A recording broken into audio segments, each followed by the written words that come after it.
সুপ্রভাত। আমার এই চ্যানেলটিতে আমার বন্ধুসম দ্বাদশ শ্রেণীর শিক্ষার্থীদেরকে স্বাগত জানাই, শুভেচ্ছা জানাই। আশা করি তোমরা সবাই ভালো আছো, সবাই ভালো থাকো, সুস্থ থাকো, সাবধানে থাকো। আমি গতদিনে তোমাদের সিলেবাসের অন্তর্ভুক্ত একটি খুব সুন্দর ছোট গল্প নিয়ে আলোচনা করেছিলাম। আমি পড়িয়েছিলাম আগের দিন মানিক বন্দ্যোপাধ্যায়ের কে বাঁচায় কে বাঁচে এই ছোট গল্পটি। যেটা বলার বিষয় সেটা হচ্ছে, আজকে আমি তোমাদেরই পাঠ্য আরেকটি খুব সুন্দর ছোট গল্প নিয়েই আলোচনা করব। তবে আজকে আলোচনার পূর্বে ছোট গল্প সম্পর্কে যা কিছু বলার, বা ছোট গল্প আসলে কি, ছোট গল্পের ধরন কীরকম হয়, এটা তোমরা অবশ্যই আমার গতদিনের ক্লাসের যে ভিডিও কে বাঁচায় কে বাঁচে সেই ক্লাসের ভিডিও থেকে একটু দেখে নেবে। সেখানে অতি অল্প পরিসরেও অল্প সময়ের মধ্যে আমি ওই ছোট গল্প সম্পর্কে বলেছিলাম। তোমরা ওটুকু দেখলেই বুঝতে পারবে যে ছোট গল্প আসলে কি। আজকে আমি তোমাদেরই পাঠ্য আরেকটি ছোট গল্প নিয়েই আলোচনা করব।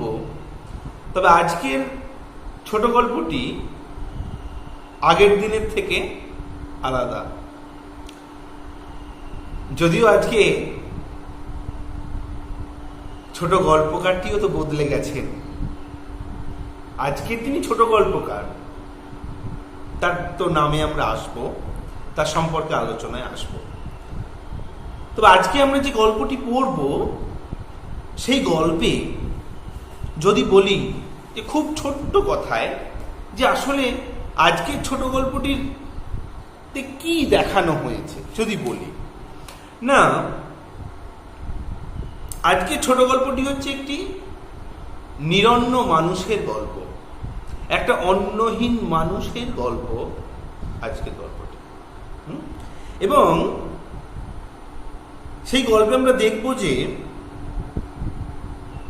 একটা নিরন্ন মানুষের হাহাকার, একজন নিরন্ন মানুষের গল্প, একটা অন্নহীন মানুষের কথা আমরা পড়ব এই গল্পে। সাথে পাব বিভিন্ন সামাজিক কুসংস্কার, বিলাস ব্যসন, মানে আমোদ প্রমোদ আর কি, বিলাসবহুলতা, গরিব মানুষের প্রতি উদাসীনতা, প্রাকৃতিক দুর্যোগ ও তার ভয়াল রূপ, পরিবারের বন্ধন, প্রেম এবং সব হারানোর হাহাকার। কি কি বললাম না, একটা নিরন্ন মানুষের গল্প, নিরন্ন মানুষের কথা তো আমরা জানবই, সাথে সাথে আমরা জানব বিভিন্ন সমাজের কুসংস্কারের কথা, সমাজের কিছু মানুষের বিলাস ব্যসনের কথা, আমোদ প্রমোদের কথা জানবো, গরিব মানুষের প্রতি উদাসীনতার কথা, প্রাকৃতিক দুর্যোগ ও তার ভয়াল রূপের কথা জানবো, পরিবারের বন্ধন, প্রেমের কথা জানবো, আর সব হারানোর হাহাকার আমরা ফুটে উঠতে দেখব আজকের গল্পের যে মূল চরিত্র তার মধ্যে দিয়ে। আমরা বিশেষত বলতে পারি যে প্রকৃতির রোষে নিঃস্ব হয়ে যাওয়া বাংলার এক প্রান্তিক মানুষের হাহাকার আমরা ফুটে উঠতে দেখব এই গল্পে। প্রকৃতির রোষে নিঃস্ব হয়ে যাওয়া, কেন প্রকৃতির রোষে? আমরা দেখতে পাবো যে প্রাকৃতিক দুর্যোগ, ঝড়, বৃষ্টি এবং তারপর বন্যা, যে জল, সেই জলে এক মানুষ তার সমস্ত কিছু হারিয়ে একেবারে নিঃস্ব। তাহলে প্রকৃতির রোষে নিঃস্ব হয়ে যাওয়া বাংলার এক প্রান্তিক মানুষের হাহাকার আমরা ফুটে উঠতে দেখব। আর যা এই আবহমান বাংলার একটা স্বাভাবিক চিত্র। আজকের আমরা হয়তো যে গল্পটা পড়ছি সেই গল্পে শুধু একটা চরিত্রকে কেন্দ্র করে দেখছি, কিন্তু শুধু এটা একটা চরিত্র নয়, এটা আবহমান বাংলার একটা স্বাভাবিক চিত্র, কিন্তু যেখানে প্রকৃতির রোষে মানুষ নিঃস্ব হয়ে যায় এবং তার হাহাকারটা আমরা ফুটে উঠতে দেখেছি বিভিন্ন ক্ষেত্রে। বেশ, তবে এই গল্পটি লেখকের কল্পিত এক বাস্তব ঘটনা, যা আমাদের কিন্তু মনকে নাড়িয়ে দেবে।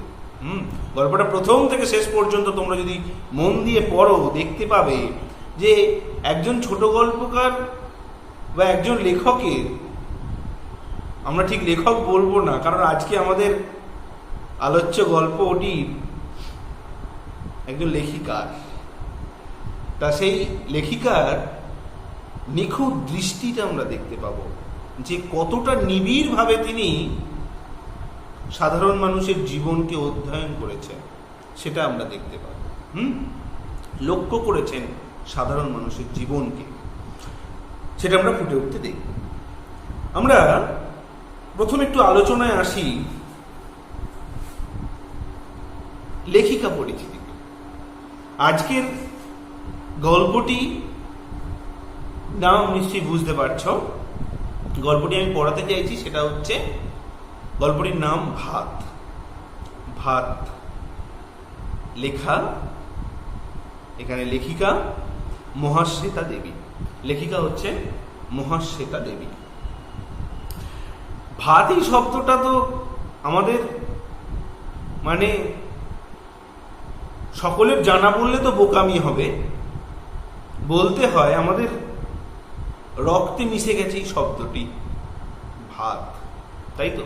খুব ছোট্ট শব্দ, কিন্তু এই শব্দটির মধ্যে দিয়ে লেখিকা তথা গল্পকার এত সুন্দর একটা ব্যঞ্জনা সৃষ্টি করবেন এই গল্পটিতে। তোমরা বুঝতে পারবে যে একজন মানুষ কয়েক মুঠো ভাতের জন্যে তার যে আচরণটা এবং তার হাহাকারটা, তার আকাঙ্ক্ষাটা, সব থেকে বড় কথা কয়েক মুঠো ভাত, সেটা কিন্তু আমরা ফুটে উঠতে দেখবো এই গল্পে। এবং গল্পটিতে প্রথম থেকে শেষ পর্যন্ত দেখবো শুধুমাত্র একটা বিষয়কে কেন্দ্র করে গল্পকার আগিয়েছেন, সেটা হচ্ছে ভাত, শুধু ভাত। সেই ভাতকে কেন্দ্র করেই তার গল্পটার আমরা দেখবো যে কাহিনীটি আগিয়েছে। চরিত্রটি সেই ভাতকে কেন্দ্র করেই তার এই আকাঙ্ক্ষাকে পূরণ করার জন্যেই এক জায়গায় কাজে গেছে, সারাদিন কাজ করেছে, এবং শেষে দেখব সেই ভাতকে কেন্দ্র করেই আবার তাকে তার স্বপ্নকেও ভেঙে যেতে দেখব। সে আবার হারিয়ে ফেলেছে তার সবকিছু, এরকম একটা কাহিনী। মানে বলতে পারি যে ভাতের স্বপ্ন নিয়েই যেন গল্পটা তৈরি, গল্পটা শেষ। ভাতের স্বপ্ন, যে ভাতের স্মৃতি হাতড়ে এবং খাবারের আশায় গল্পের নায়ক উৎসবের দিন কেটেছে, উৎসব নাইয়া নাম তার, উৎসবের দিন কেটেছে, সেই ভাতের কারণেই গল্পের শেষে সে হয়ে গেছে অপরাধী। কি বললাম? ভাতের স্বপ্ন নিয়েই এই গল্পের শুরু, এই গল্পের সমাপ্তি। যে ভাতের স্মৃতি হাতড়ে এবং খাবারের আশায় গল্পের নায়কের দিন কেটেছে, সেই ভাতের কারণেই গল্পের শেষে তাকে অপরাধী হতে হয়েছে। ভাতকে কেন্দ্র করেই এই গল্পের কাহিনীটি আবর্তিত হয়েছে। ঠিক আছে, আমি আসছি পরে আলোচনায়। তার আগে আমরা একটু দেখে নিই মহাশ্বেতা দেবী আসলে কি। মহাশ্বেতা দেবী, যার জন্ম 1926, মৃত্যু 2016। আমি ডিটেলসে এত কিছু বলছি না, কারণ তোমাদের পাঠ্য বইয়েতে সুন্দরভাবে লেখা আছে, তোমরা পড়ে নিয়ে জেনে নিতে পারো। যেটা বলার বিষয়, আমি শুধু কতগুলো কথা বলি যে মহাশ্বেতা দেবী পিতা ছিলেন কবি প্রাবন্ধিক মনীষ ঘটক, যার ছদ্মনাম ছিল যুবরাষ্ট্র। মায়ের নাম হচ্ছে ধরিত্রী দেবী, যিনি সাহিত্য প্রেমী এবং সমাজসেবী। এটা কিন্তু খেয়াল রাখতে হবে। তাহলে বাবা মা পরিচয় পেলাম, মনীষ ঘটক এবং ধরিত্রী দেবী। মনীষ ঘটক একজন কবি সাহিত্যিক এবং মা ধরিত্রী দেবী একজন সাহিত্যপ্রেমী এবং সমাজসেবী। তারপর আমরা যেটা বলার বিষয় সেটা হচ্ছে যে মহাশ্বেতা দেবীর যিনি স্বামী ছিলেন তিনি হচ্ছেন বিজন ভট্টাচার্য। নবান্ন নামের যে বিখ্যাত নাটক, তোমরা পরে জানতে পারবে, সেই নাটকের নাট্যকার বিজন ভট্টাচার্য হচ্ছে, মানে ভারতীয় গণনাট্য সংঘের অন্যতম পুরোধা বিজন ভট্টাচার্যের স্ত্রী হচ্ছেন মহাশ্বেতা দেবী। আর মহাশ্বেতা দেবীর সন্তানকে, মহাশ্বেতা দেবীর সন্তান হচ্ছেন কবি, কথা সাহিত্যিক, অভিনেতা এবং পরিচালক নবারুণ ভট্টাচার্য। এই কথাগুলো বলে রাখলাম তোমাদের একটু মনে রাখার জন্যে। এবার যেটা বলার বিষয় সেটা হচ্ছে যে মহাশ্বেতা দেবী কি কি লিখেছেন তোমরা এই বইয়ে পেয়ে যাবে, কিন্তু মহাশ্বেতা দেবী আসলে কি লিখেছেন এবং তার লেখার বিষয়বস্তুটা কি সেটা একটু আমাদের জানতে হবে। সেটা আমি একটু বলছি। দেখো যে মহাশ্বেতা দেবী আসলে কি লেখার বা কি ধরার চেষ্টা করেছেন। আমরা মহাশ্বেতা দেবীর লেখায় যেটা ফুটে উঠতে দেখব সেটা হচ্ছে যে নিম্নবিত্ত ও নিম্নবর্গের মানুষের জীবনযাপন এবং তাদের আশা হতাশা, স্বপ্ন, সংগ্রাম নিয়ে সংবেদনশীল এবং প্রতিবাদী সাহিত্য সৃষ্টি। কি বললাম? নিম্নবিত্ত এবং নিম্নবর্গের মানুষের জীবনযাপন এবং তাদের আশা হতাশা, স্বপ্ন, সংগ্রাম নিয়ে সংবেদনশীল প্রতিবাদী সাহিত্য সৃষ্টি। আদিবাসী এবং সমাজের অন্যান্য সর্বহারা মানুষের জীবনের উন্নয়নে যেমন নিজে ব্রতী হয়েছেন, এটা তোমরা জানতে পারবে যে এই সমাজসেবামূলক কাজ করার জন্য তিনি পুরস্কারও পেয়েছেন।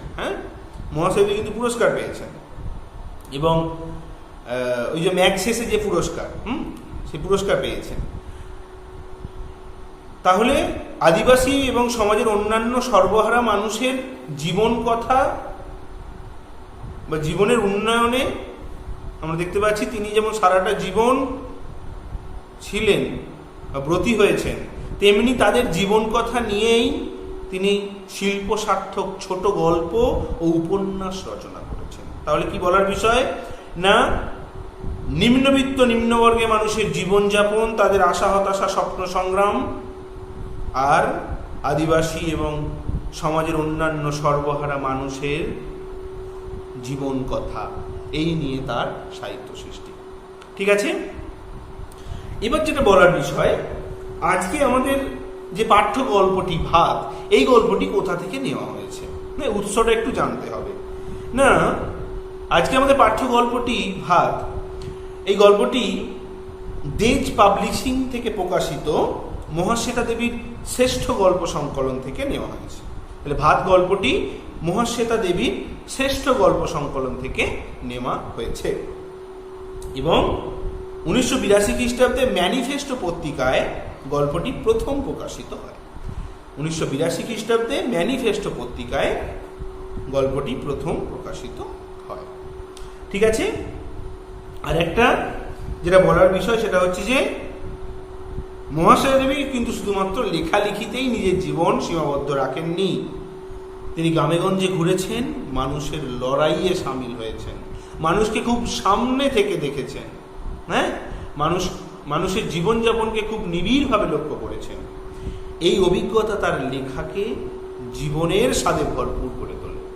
এই অভিজ্ঞতাগুলো তার লেখাকে জীবনের স্বাদে ভরপুর করে তোলে। ঠিক আছে, এবার যেটা বলার বিষয় আমরা যে ভাত গল্পটি পড়ব, এই গল্পটিতে আসলে কি বোঝানো হয়েছে বা কি দেখানো হয়েছে সেটা আমি তো অল্প করে বললাম। এবার আসি আলোচ্য কথা। না, ভাত দেখো, যেটা বলার বিষয় সেটা হচ্ছে যে এক নিরন্ন মানুষের বা এক অন্নহীন মানুষের গল্প হচ্ছে ভাত। গল্পের কেন্দ্রীয় চরিত্র উৎসব নাইয়া। হ্যাঁ, উৎসব নাইয়া, সবাই তাকে কি বলে ডাকে? উৎসব বলে ডাকে, উৎসব বলে ডাকে। এই যে এগুলো হচ্ছে আমরা দেখতে পাবো যে উপভাষাগত একটা ব্যাপার। তারা উৎসবকে উৎসব বলে উচ্চারণ করে। হ্যাঁ, বেশ। কি হয়েছে না, মাতলা নদীর বিধ্বংসী জলের তোড়ে উৎসব নাইয়া তার স্ত্রী পুত্র কন্যা সব হারিয়েছে। কি বললাম না, মাতলা নদীর বিধ্বংসী জলের তোড়ে উৎসব নাইয়া তার স্ত্রী পুত্র কন্যা সবাইকে হারিয়েছে। মানে বন্যায় ভেসে গেছে তাদের বাড়িঘর এবং তার পরিবারের সবাই। নষ্ট হয়েছে মাথা গোঁজার আশ্রয়টুকু, মানে উৎসবের বাড়িটিও জলে ভেসে গেছে। তার কি হয়েছে তারপর না, দুমুঠো ভাতের আশায় আমরা দেখতে পাবো যে গ্রামের মেয়ে বাসিনীর সঙ্গে মনিববাবুর বাড়িতে 5 মাস খাটার জন্য উৎসব এসেছে।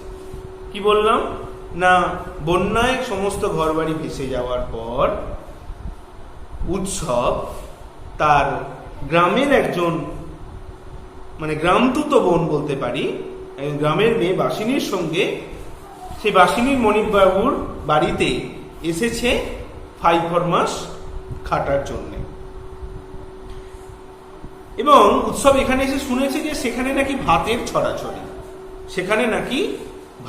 ছড়াছড়ি, মানে অনেক রকম চালের সেখানে ভাত হয়। বাদা থেকে চাল আসে এবং দেখতে পাবো যে পরিবারের বিভিন্ন মানুষের জন্য বিভিন্ন ধরনের ভাত হচ্ছে। হ্যাঁ, সেটা দেখে অবাক হয় উৎসব। এবং এরপর কি হলো না, এদিকে আমরা দেখতে পাবো যে মনিববাবুর বাড়িতে কাজে এসেছে উৎসব, সেই বাড়ির মনিববাবুর অন্তিম দশা, মানে রোগে প্রচন্ড ভুগছেন এবং জীবনের অন্তিম কাল উপস্থিত। তা থেকে মুক্তি লাভের জন্য ত্রান্তিকের শরণাপন্ন হয়েছে সবাই। হ্যাঁ, কিভাবে মুক্তি পাওয়া যায়, মুক্তি পাবেন এই আমাদের মনিববাবু বা বুড়ো কর্তা আর কি। তা সেখানে কি হয়েছে না, এইরকম একটা পরিস্থিতিতে উৎসব হাজির হয়েছে সেই বাড়িতে। এবং দেখবো যে যজ্ঞানুষ্ঠানের জন্য, হোমযজ্ঞের জন্য কি করতে হবে না, কাঠ কাটতে হবে। প্রায় কত কাঠ? প্রায় 2.5 মণ কাঠ, মানে প্রায় 100 কেজি কাঠ কাটতে হবে। কাকে না, উৎসবকে। অভুক্ত অবস্থায় সারাদিন উৎসব কাঠ কাটে, অথচ ভাত জোটে না। সকলেই কর্তাবাবুকে নিয়ে নানাভাবে ব্যস্ত। দিনের শেষে সে ক্লান্ত শরীরে মন্দিরের চাতালে গিয়ে ঘুমিয়ে পড়ে। কে না, উৎসব। কাঠ কেটে ক্লান্ত হয়ে গেছে, সে গিয়ে মন্দিরের চাতালে শুয়ে পড়েছে। কারণ হোমযজ্ঞ না মিটলে তো খাওয়া হবে না, আর ভাতও পাবে না, সেই জন্য গিয়ে মন্দিরের চাতালে শুয়ে পড়েছে। কিন্তু আমরা দেখবো যে ঘুম ভাঙলো কারোর ধাক্কায়। কার? উৎসবে। এবং ঘুম ভেঙে শোনে কি সে না, শোনে কর্তাবাবু গত হয়েছেন, মানে কর্তাবাবু মারা গেছেন। বাড়ির সব খাবার ওরা ফেলে দিচ্ছে। কেন ফেলে দিচ্ছে না, আমাদের একটা সংস্কার মানা হয় যে বাড়িতে কেউ মারা গেলে বাড়ির যে খাদ্যদ্রব্যাদি যেগুলো রান্না হয়ে গেছে সেগুলোকে অসৌচ বা অসুচি বলে সেগুলোকে ফেলে দেওয়া হয়। ফলে বাড়ির এই যে এত রান্না হয়েছে, বিশেষত ভাত, সব ফেলে দিচ্ছে, ফেলে দেওয়া হবে, এটা যখন বুঝতে পেরেছে উৎসব, তখন উৎসব কি করেছে না, উৎসব বড় যে ভাতের ডেচকিটা সেটাকে নিজের জিম্মায় নিয়ে নেয়, নিজে নিয়ে নেয় এবং ছুটে যায় স্টেশনে, সেখানে গিয়ে কি করে না, সেখানে গিয়ে পাগলের মতন দু হাতে ভাত খেতে থাকে, মনে মনে ভাত খাইয়ে দেয় তার হারানো স্ত্রী, পুত্র এবং কন্যাদের। আর তারপরই ওই ভাত খেয়ে ওই হাঁড়ির যে কানা বা হাঁড়ির যে কানায় মাথা রেখে ঘুমিয়ে পড়ে উৎসব। কিন্তু ভাগ্যের এমন পরিহাস, আমরা দেখতে পাবো যে যখন সে ঘুম ভাঙে, দেখতে পাবো যে হাঁড়ি চুরির অপরাধে তাকে থানায় ধরে নিয়ে যাওয়া হচ্ছে। তাকে হাঁড়ি চুরি করার অপরাধে উৎসবকে থানায় ধরে নিয়ে যাওয়া হয়। তাহলে আমরা দেখতে পেলাম যে গল্পটাতে বলেছিলাম যেটা, যে ভাতের স্বপ্ন নিয়েই গল্পের শুরু, ভাতের স্বপ্ন নিয়েই গল্পটির শেষ। হ্যাঁ, এক সর্বহারা মানুষের আখ্যান হচ্ছে ভাত, একটা সর্বহারা মানুষের, একটা নিরন্ন মানুষের, একটা অন্নহীন মানুষের কাহিনী হচ্ছে ভাত। আর যেটা বলার বিষয় যে এই যে মানুষের কাহিনী পড়বো, সর্বহারা মানুষের কাহিনী, যার জীবনে সব সুখ সব আনন্দ চিরতরে হারিয়ে গেছে মাতলা নদীর জলে, যে দুমুঠো ভাতকে আঁকড়ে ধরে টিকে থাকতে চায়, তাই তো, যে দুমুঠো ভাতকে আঁকড়ে ধরে বেঁচে থাকতে চায়, টিকে থাকতে চায়, এবং সেই ভাতের জন্যই গল্পের শেষে দেখবো সে শাস্তি পেয়েছে। আর তাহলে আমরা বলতে পারি যে এক হৃদয় বিদারক কাহিনী, এক নিরন্ন মানুষের, এক সর্বহারা মানুষের হৃদয় বিদারক কাহিনী হচ্ছে ভাত। তবে এই ভাত গল্পে আমরা সামাজিক কুসংস্কার, বড় লোকেদের বা ধনী লোকেদের যে বিলাস ব্যসন বা আমোদ প্রমোদ, তাদের যে বিলাস বাহুলতার চিত্র, সমাজের কুসংস্কার, গরিব মানুষের প্রতি মানুষের যে উদাসীনতা, প্রাকৃতিক দুর্যোগ এবং তার ভয়াবহ রূপতা, ভয়াবহ যে রূপ, এবং পরিবারের বন্ধন, প্রেম, এবং সব হারানোর হাহাকার খুব সুন্দরভাবে ফুটে উঠেছে এই গল্পটিতে। পাশাপাশি আমরা দেখব যে প্রকৃতির রোষে নিঃস্ব হয়ে যাওয়া বাংলার এক প্রান্তিক মানুষের হাহাকার, যা আবহমান বাংলার স্বাভাবিক চিত্র। ঠিক আছে, এবার যেটা আমি করব সেটা হচ্ছে যে আমি প্রশ্ন, তোমরা বিভিন্ন আলোচনা বইতে প্রচুর সস্পষ্টভাবে ভালো করে পড়বে। প্রথমত গল্পটা তো একটু খুঁটিয়ে পড়তে তোমাদেরকে হবেই। আমি প্রথমেই উৎসব চরিত্রের একটু আলোচনা করি। উৎসব যে চরিত্রটা, বেশ, মহাশ্বেতা দেবীর যে ভাত গল্পে উৎসব চরিত্র, উৎসব, তাকে ডাকা হচ্ছে উৎসব বলে না, গল্পের নায়ক হচ্ছে উৎসব, যার চাউনি হচ্ছে উগ্র এবং পরনে ছিল খুবই ছোট লুঙ্গি এবং যার চেহারাটাও ছিল একটু বন্য। আমরা তার চরিত্র আলোচনা করতে গিয়ে প্রথমেই যে পয়েন্টটাকে বলতে পারি সেটা হচ্ছে যে উৎসবের যে ভাতের জন্য হাহাকার, অর্থাৎ ভাতের কাঙাল উৎসব, ভাতের কাঙাল উৎসব। মাতলা নদীর জলে স্ত্রী সন্তানকে হারিয়ে প্রায় পাগল হয়ে যাওয়া উৎসব সবাইকে ফিরে পাবার জন্য শূন্য ভিটেতে অনেক দিন কাটিয়ে দেয়। লঙ্গরখানায় খিচুড়ি খাওয়া আর তার হয়ে ওঠে না। এদিকে সতীশবাবুর কাছে ভাত চেয়েও না পাওয়ায় কয়েকদিন সরকার প্রদত্ত চাল চিবিয়ে কাটিয়ে দেয়। সে চাল চিবিয়ে চিবিয়ে খেয়েছে, হ্যাঁ, তাকে আগুনের সাহায্যে রন্ধন করে নয়, চিবিয়ে খেয়েছে কদিন। এবং তারপর দেখবো যে গ্রাম সম্পর্কিত বোন বাসিনীর সঙ্গে কলকাতাবাসী মনিবের বাড়িতে গিয়ে আশ্রয় নেয় ভাতের আশায়। বাসিনীর মনিব বাড়িতে 5 রকমের চাল রান্না হয় শুনে ভাতের আহিঙ্কে মানে ভাতের আকাঙ্ক্ষায় উৎসবের চোখ ঠিকরে বেরিয়ে আসে। তাহলে দেখতে পাবো যে উৎসব চরিত্রের একটা প্রধান গুণ হচ্ছে সে ভাতের কাঙাল। পরবর্তী যে চরিত্রটা আলোচনা করতে গিয়ে আমরা যে পয়েন্টটাকে তুলে ধরতে পারি সেটা হচ্ছে দুর্ভাগ্য পীড়িত চরিত্র হচ্ছে উৎসব। দুর্ভাগ্য পীড়িত চরিত্র কিরকম?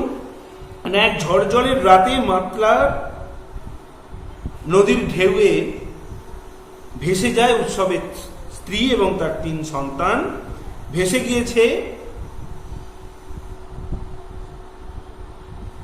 ভেসে যাচ্ছিল উৎসব নিজেও, কিন্তু আমরা দেখব যে সে বাধা পেয়ে কোনো ক্রমে একটা গাছে বাধা পেয়ে গিয়ে কোনো ক্রমে সে বেঁচে যায়। তাই উৎসবকে আমরা একটা দুর্ভাগ্য পীড়িত চরিত্র বলতে পারি, যার স্ত্রী পুত্র কন্যা সবাই ভেসে গেছে, বাড়িটাও নষ্ট হয়ে গেছে, কিছুই নেই। আর কি, যার পড়ে আছে শুধু শূন্য ভিটেটা।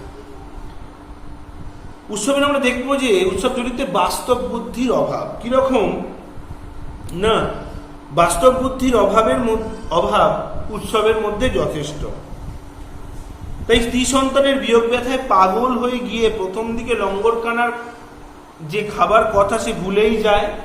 এছাড়া সরকার থেকে ঘর তৈরি করতে সাহায্য করবে শুনেও সে কলকাতায় যাওয়ার জন্য উদ্গ্রীব হয়ে ওঠে। যদিও এখানে আমরা বলতে পারি যে হয়তো তুলনামূলকভাবে উৎসব বাস্তবটিকে বোঝার যেন চেষ্টা একটু কমই করেছে। হ্যাঁ, এবং আমরা দেখব যে সে লঙ্গরখানায় খিচুড়ি পর্যন্ত খেতে যায়নি, যদিও এখানে একটা প্রেম কিন্তু আছে আমরা বলতে পারি, শুধু দোষ দিতে পারি না। আর সরকার প্রদত্ত চালকে সে চিবিয়ে কাটিয়েছে, এবং পরবর্তী ক্ষেত্রে সরকার কি পদক্ষেপ নিচ্ছে সেটাও সে দেখার চেষ্টা করে। বেশ, উৎসব চরিত্রে একটা ভালো গুণ হচ্ছে পরদুঃখে কাতর উৎসব। কিরকম না, উৎসব চরিত্র দয়ালু গোছের এবং পরিবারকে হারিয়ে তাই সে পাগল হয়ে গিয়েছিল, এবং এছাড়া স্বার্থপর সতীশ মিস্ত্রির হরকুল পাটনাই ধানে মরক লেগে গেছে দেখে সে তার কান্না গোপন রাখতে পারেনি। তাহলে শুধু আমরা দেখব যে এই উৎসবের মধ্যে পরদুঃখে কাতরতাও কিন্তু ছিল। আর আমরা দেখব যে পরিণতি কি হলো না উৎসব চরিত্রে, না সতীশ মিস্ত্রির দ্বারা প্রত্যাখ্যাত হয়ে পরিবারের শোকে পাগল হয়ে ভাতের আশায় উৎসব যখন কলকাতায় গেল, এবং কলকাতায় গেলেও সেই ভাতের নেশাতেই আমরা দেখব, ভাতের স্বপ্নতেই ভাত খাওয়ার জন্যই তাকে আবার জেলে যেতে হলো। তার ভাগ্য এক্ষেত্রে আমরা দেখব বিরূপতা করলো তার সঙ্গে উৎসবের। তাহলে আমরা বলতে পারি ভাতের কাঙাল একটা প্রধান, তারপর বলতে পারি দুর্ভাগ্য পীড়িত, তারপর বলতে পারি বাস্তব বুদ্ধির অভাব, তারপরে উৎসব চরিত্রে একটা গুণ পরদুঃখে কাতর, এবং তার শেষে আমরা পরিণতিটাকে দেখতে পেলাম। এবার যেটা বলার বিষয় সেটা হচ্ছে যে আমি একটা জায়গা তোমাদের টেক্সট থেকে একটু দেখাই, যে গল্পকারের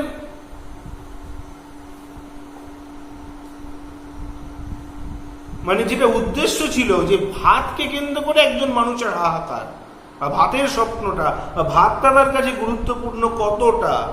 কারণ আমরা গল্পে পাবো একটা কথা, তুমি কি বুঝবে সতীশবাবু কি বুঝবে না, কেন বুঝবে না, এই আমি আলোচনায় আসব।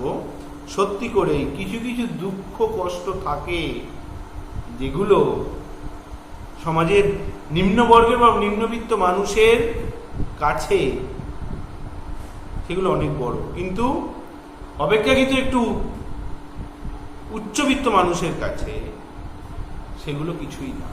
হ্যাঁ, আমরা আসবো পরে। তবে আমি যেটা বলছিলাম যে জায়গাটায় আমি আসছি সেটা হচ্ছে যে এই গল্পটায় একেবারে শেষে যখন বুড়ো কর্তার মৃত্যু হয়ে গেছে এবং বাড়ির সমস্ত খাবারকে অসহজ মনে করে ফেলে দেওয়া হচ্ছে, সেই সময়ে একটা ডেজকিকে নিজের জিম্মায় নিয়েছে। কে নিয়েছে? না উৎসব। নিয়ে যখন ছুটছে, কে ছুটছে? না ছুটে পালাচ্ছে কে? উৎসব। কেন না ভেবেছে যে ভাতগুলোকে এটা নিয়ে ফেলে দেবে। তখন উৎসব ওই ডেজকিটাকে নিয়ে ছুটছে। ছুটতে ছুটতে তার পেছনে কে ছুটছে? না বাসিনী। বাসিনী কেন ছুটছে? না সে গ্রামের তো তাদের গ্রামেরই তো সে মানুষ, তাহলে অসহজ বাড়ির ভাত খেতে দেবে না বলে বাসিনীও ছুটছে উৎসবের পেছনে। আমরা দেখবো একটু, আমি টেক্সট থেকে একটু পড়ি, দেখো কি বলছে সেখানে। দাদা তস্ত বাসিনী প্রায় ছুটে আসে,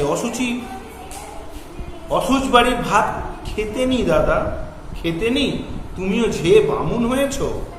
ও দাদা ব্যগ্রতা করি মানে হচ্ছে আমি তোমাকে সম্মান করি। উৎসব ফিরে দাঁড়ায়, তার চোখে এখন বাদার কামট, তার চোখ এখন বাদার কামটের মতো হিংস্র। বাদা হচ্ছে সুন্দরবনের যে অপেক্ষাকৃত নিচু জমি, হ্যাঁ, সেই বাদার কামট হচ্ছে সুন্দরবনের যে হাঙর, হ্যাঁ, সুন্দরবনের যে হাঙর সেটা হচ্ছে কামট। এই সুন্দরবনের হাঙরের মতো হিংস্র কার চোখ? না উৎসবের চোখ। এই যে জায়গাটা, দাঁতগুলো বের করে সে কামটের মতো হিংস্র ভঙ্গি করে, এই জায়গাটা একটু ধরার চেষ্টা করতে হবে যে তার চোখ এখন বাদার কামটের মতো হিংস্র, দাঁতগুলো বের করে সে কামটের মতোই হিংস্র ভঙ্গি করে। বাসিনী থমকে দাঁড়ায়। এই যে জায়গাটা, যে একজন মানুষ তার কাছে ভাতটা কত গুরুত্বপূর্ণ এবং ভাতের যে কাঙাল, ভাতের জন্য কতটা তার হাহাকার এবং তার কাছে ভাতের স্বপ্ন কতটা, এবং সেই ভাত হাতের মধ্যে পেয়েও যাকে সে হারাতে চাইছে না তার জন্য সে যে হিংস্র হয়ে উঠছে, সেই জায়গাটাকে ধরানোর চেষ্টা করেছেন লেখিকা। সেই জন্য সে যে বারণ করছে যে এই ভাতটা খেও না, তার বিরুদ্ধে সে হিংস্র হয়ে উঠছে, সুন্দরবনের হাঙরের মতো হিংস্র হয়ে উঠছে এবং দাঁতগুলো বের করে সে কামটের মতো হিংস্র ভঙ্গি করে। এই উৎসবের এই আচরণ দেখি বোঝা যায় যে সে ভাতের জন্য কতটা কাঙাল ছিল, তার কাছে ভাতের স্বপ্ন কতটা, তাই তো। এবং আমরা দেখবো যে এরপর উৎসব দৌড়াতে থাকে, স্টেশনে যায়, ভাতে হাত ঢুকিয়ে দিয়ে সে যেন স্বর্গ সুখ পায় ভাতের স্পর্শে, এবং পরিবারের যারা মৃত তাদেরকে যেন সে ভাত খাইয়ে দেয়। কি বলে ভাত খাওয়াচ্ছে? নিজে খেয়ে তাদেরকে খাইয়ে দিচ্ছে। চন্ননী মা খাক, তার ছেলে খাক, চন্ননী খাক। এই যে জায়গাগুলো, এগুলোকে একটু ধরার চেষ্টা করতে হবে। তবে এবং এরপর আমরা দেখবো যে মুখ ডুবিয়ে দিয়ে খায় ভাত, শুধু ভাত, বাদার ভাত। হ্যাঁ, বাদা আমরা আসবো আলোচনায়। বাদা হচ্ছে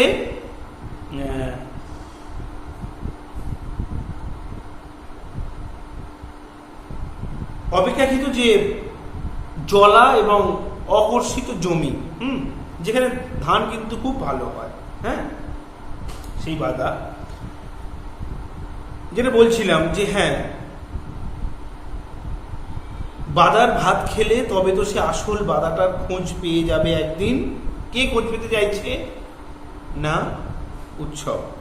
এবং সেই বাদাটার খোঁজ নির্ঘাত পাবে উৎসব, আর তাই সে ভাত খেয়ে নিতে চাইছে। এবং দেখবো যে সে বলছে, কি বলছে? চন্ননী রে, তুইও খা, চন্ননীর মাও খা, এবং ছোট খোকা খা, আমার মধ্যে বসে তোরাও খা। এইবার জল খায়, জল, তারপর আরো ভাত। এই যে জায়গাটা অসাধারণ। তোমরা যদি মন দিয়ে পড়ো বুঝতে পারবে যে একজন লেখিকার দৃষ্টিটা কতটা, একজন সাহিত্যিক কি পারেন না। তারপর কি হলো দেখবো যে ওই ভাতের ডেচকি কানাতেই সে মাথা রেখে ঘুমিয়ে পড়ে, এবং যখন ঘুম ভাঙলো ডেচকি চুরি অপরাধে, যে এত বড় একটা ডেচকি এর একটা মানুষের কাছে এলো কোথা থেকে, তাকে ধরে নিয়ে যাওয়া হচ্ছে। আমি এটা একটু আলোচনা করলাম নিজের মতো করে।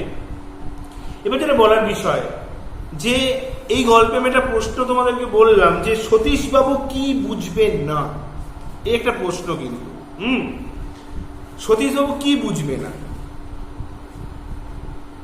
না, মহাশ্বেতা দেবীর ভাত গল্পে থেকে জানা যায় যে সতীশবাবু ভাত না খেতে পারার জ্বালা বুঝবে না। সতীশবাবু কি বুঝবে না? না, ভাত না খেতে পারার জ্বালা। এবং কেন বুঝবে না? না, সতীশবাবু অবস্থাপন্ন গৃহস্থ, উৎসবের মতো নদীর পাড়ে তার বাড়ি নয়, এবং মাটির ঘরও তার নেই। প্রবল ঝড় বৃষ্টিতে তার পাকা বাড়ি, তাই কোনো ক্ষতি হয়নি। এছাড়া ধান চালও সে পাকা ঘরে রেখেছে, ফলে চোর ডাকাতের পক্ষেও তা চুরি করা সম্ভব নয়। দেশ জুড়ে যখন দুর্যোগ চলছিল, লঙ্গরখানা স্থাপিত হয়েছিল, তখন সতীশবাবুর ঘরে রোজ ঘরে রান্না হয়েছে।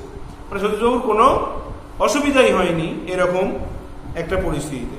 তাই গৃহহীন স্ত্রীপুত্র হারিয়ে রিক্ত হয়ে পড়া উৎসবের মতো হতদরিদ্র মানুষের ক্ষুধার জ্বালা সতীশবাবুর মতো হৃদয়হীন লোকেরা কিছুতেই বুঝবে না। ঠিক আছে? তাহলে আর সতীশবাবু উৎসবের মধ্যে কিরকম আচরণ করেছিল?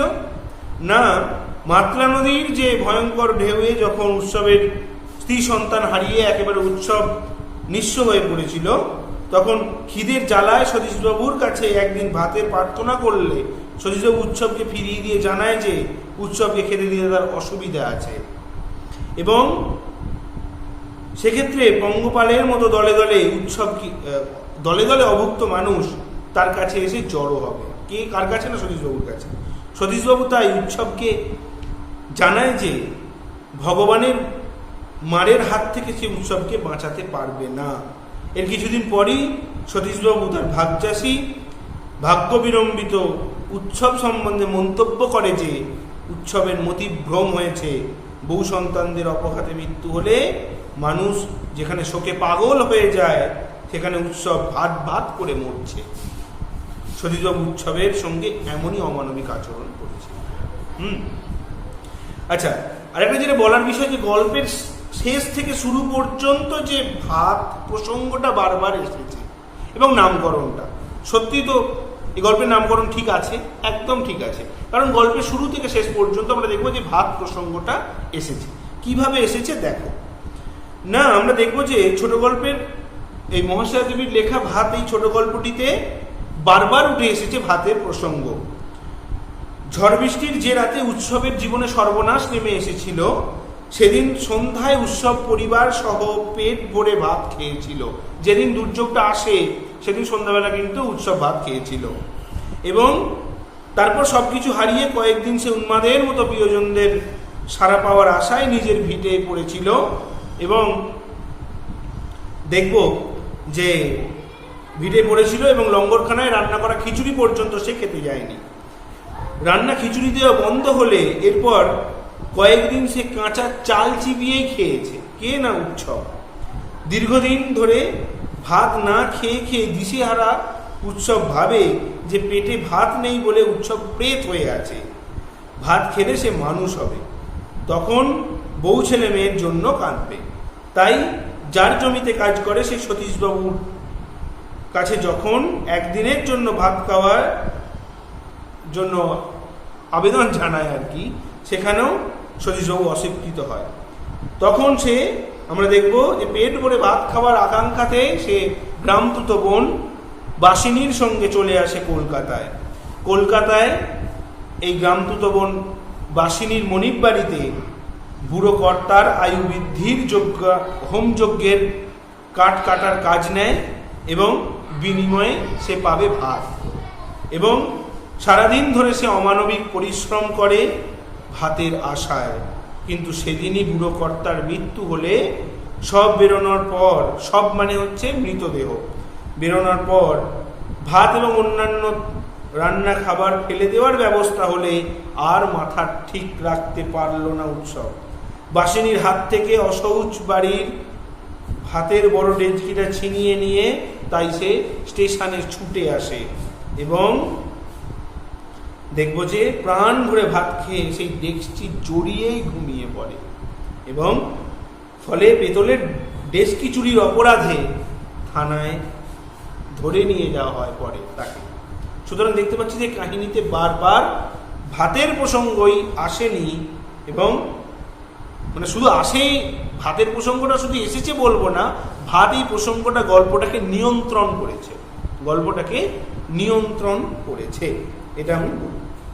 হ্যাঁ, এটা বলার বিষয় যে তাহলে বলতে পারি যে ভাত প্রসঙ্গটা শুধু এই গল্পে বারবার ফিরেই আসেনি, ভাত এই গল্পটিকে নিয়ন্ত্রণ করেছে, এই ভাত প্রসঙ্গটি গল্পটিকে নিয়ন্ত্রণ করেছে। তাই আমরা বলতে পারি যে গল্পটির নামকরণ সার্থক হয়েছে। ঠিক আছে, বেশ। আরেকটা যেটা প্রশ্ন সেটা হচ্ছে যে ওই যে মারতে মারতে উৎসবকে ওরা থানায় ধরে নিয়ে যায়, কেন ধরে নিয়ে যায় তো নিশ্চয়ই আর বলার অপেক্ষা রাখে না, এত বুঝতে পেরে গেছো যে ওই অশৌচ বাড়ির যে বড় মোটা চালের ভাতের যে ডেচকিটা নিয়ে চলে গিয়েছিল উৎসব এবং সেটাকে নিয়ে গিয়ে স্টেশনে গিয়ে ভাত খায় এবং সেটা জড়িয়ে ঘুমিয়ে পড়ে। পরে দেখতে পাবো যে ওই ডেচকি চুরির অপরাধেই তাকে আবার থানায় ধরে নিয়ে যাওয়া হয়, মারতে মারতে পুলিশ নিয়ে যায়। এটা একটু বড় করে লিখতে হবে প্রথম থেকে ঘটনার প্রসঙ্গটা নিয়ে।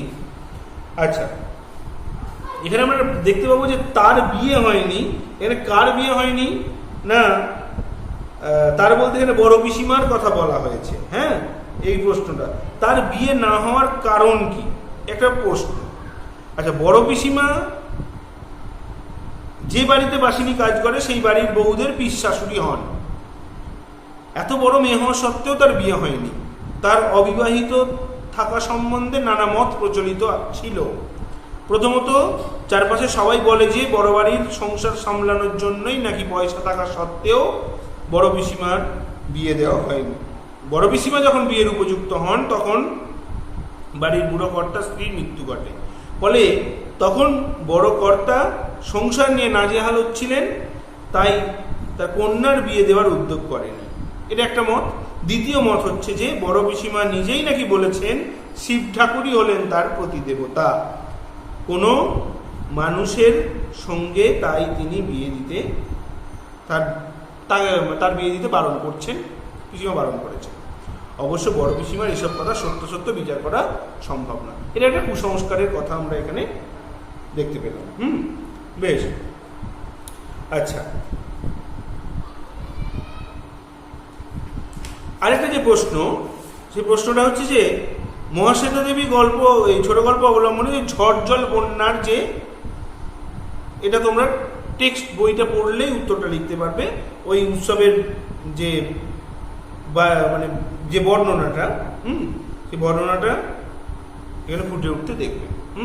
যে উৎসবের বাড়ির কি পরিণতি হয়েছিল, তার স্ত্রী, তার পুত্র কন্যা, হ্যাঁ, এটা এই জায়গাটা একটু লিখতে হবে। আচ্ছা, আর মহাশ্বেতা দেবীর ভাত ছোট গল্পে যে হোমযজ্ঞ যে হয়েছিল তার বর্ণনা, এই বর্ণনাটা একটু দেখতে পারো। হ্যাঁ, আর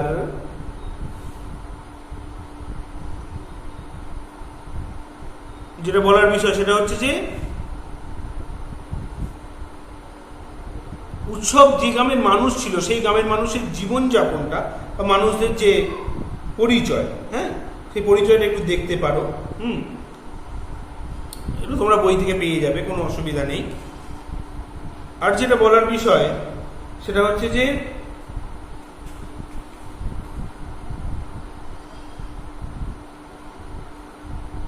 এই গল্পের যে নামকরণটা একটু দেখবে, আর ছোট গল্প হিসাবে ভাত গল্পটা কতটা সার্থক এটা একটু তোমরা জেনে রাখতে পারো। কিরকম না, মহাশ্বেতা দেবীর ভাত একটি বড় আকারের ছোট গল্প আমরা বলতে পারি, এবং ঝড়জল বন্যা এক রাতে সুন্দরবনের ভাগচাষী উৎসব নাইয়া ঘরবাড়ি এবং তার স্ত্রী সন্তান বানের জলে সবকিছু তার ভেসে যায়। কিছুদিন শোকে পাগল হয়ে যায় সে, এরপর খিদের তাড়না আরো তাকে পাগল করে দেয়। তার চাষ করা জমির মালিক সতীশ মিস্ত্রির কাছে সে ভাতের প্রার্থনা করেও ব্যর্থ হয়। সে কলকাতায় চলে যায় কদিন পেট পুড়ে ভাত খাওয়ার আশায়। গ্রামদূত বোন বাসিনীর মনির বাড়িতে গিয়ে পেট পুড়ে ভাত খাওয়ার চুক্তিতে সারাদিন সে হাড়ভাঙা পরিশ্রম করে। কিন্তু বিকালে সেই বড় বাড়ির বৃদ্ধের মৃত্যু ঘটলে দীর্ঘদিন ধরে ভাত না খাওয়া উৎসব প্রমাদ বনে। মানে এবার কি হচ্ছে না, তাই যখন অসহজ বাড়ির ভাত রাধা ভাত ফেলে দেওয়া শুরু হয় তখন মরিয়া উৎসব বাসিনীর হাত থেকে ভাতের একটা পেতলের ডেচকি নিয়ে দৌড়ে চলে আসে স্টেশনে। সেই ভাত পেট পুড়ে খেয়ে সেখানেই শুয়ে পড়ে। ভোরে পেতলের ডেচকি চুরির অপরাধে পুলিশ তাকে গ্রেপ্তার করে থানায় নিয়ে যায়। এই যে বাদার জমির বিপুল এবং উন্নত ধান বড় বাড়িকে বড় করে তুলেছিল, সেই আসল বাদাটার খোঁজ আর পাওয়া হয় না এই বন্ধা বাদার অধিবাসী উৎসবে। বন্ধা কেন না, তাদের ওখানে ভালো চাষ হয় না। সুতরাং উৎসবের ভাত খাওয়াকে কেন্দ্র করে সুন্দরবন এবং কলকাতার পটভূমিতে গড়ে উঠেছে গল্পটি আর কি গড়ে উঠেছে ভাত ছোট গল্পটির, এবং যেটা মাত্র কয়েক দিনের কাহিনী। তাহলে উৎসবের ভাত খাওয়াকে কেন্দ্র করে সুন্দরবন এবং কলকাতার পটভূমিতে গড়ে উঠেছে ভাত ছোট গল্পের মাত্র কয়েক দিনের কাহিনী, যে গল্পে তাই স্থানকাল ঘটনাগত ঐক্য রয়েছে। তাছাড়া ঘটনার ঘনঘটা তত্ত্ব উপদেশ এখানে নেই, তাই তো একমুখী ঘটনা। ভাতের চক্র নিয়ে শুরু, ভাতের চক্র নিয়ে শেষ। সমাপ্তিতে উৎসবের জেলে যাওয়া, আসল বাদাটার খোঁজ না পাওয়া যেমন চমক রেখে গেছে, তাই আমাদের মনে একটা প্রশ্ন রেখে যায় যে সত্যি উৎসব আর কোনোদিন সেই আসল বাদাটা, যে বাদাটায় প্রচুর ধান হয়, সেই বাদাটার খোঁজ কি পাবে উৎসব? এই যে জায়গাটা, এই আমাদের চমক দিয়ে যায়। সত্যি কি কোনোদিন পাবে? একটা অতৃপ্তি আমাদের রয়ে গেল, একটা চমক দিয়ে গেল। তেমনই তা গল্পটিকে একটা চরম ক্লাইম্যাক্সে পৌঁছে দেয়। তাই ভাত গল্পটি আমরা বলতে পারি নিঃসন্দেহে একটি শিল্প সার্থক ছোট গল্প। আরো অনেক প্রশ্ন আছে, তোমরা দেখো। আমার আলোচনাটাকে একটু তোমরা ভালো লাগলে অবশ্য মনে রেখো। আর এমনি যে অন্যান্য প্রশ্নগুলো আছে সেগুলোকে তোমরা একটু দেখার চেষ্টা করো। আর শর্ট প্রশ্ন তো টেক্সট থেকে পড়লেই পেয়ে যাবে। ঠিক আছে, সবাই একটু ভিডিওটি মন দিয়ে দেখো, আর ভালো লাগলে একটু শেয়ার করে দিও, অন্যান্য বন্ধুদের সুবিধা হবে। ধন্যবাদ সকলকে। সবাই ভালো থেকো, সুস্থ থেকো, আর সাবধানে থেকো। পড়াশোনাটা অবশ্যই করো।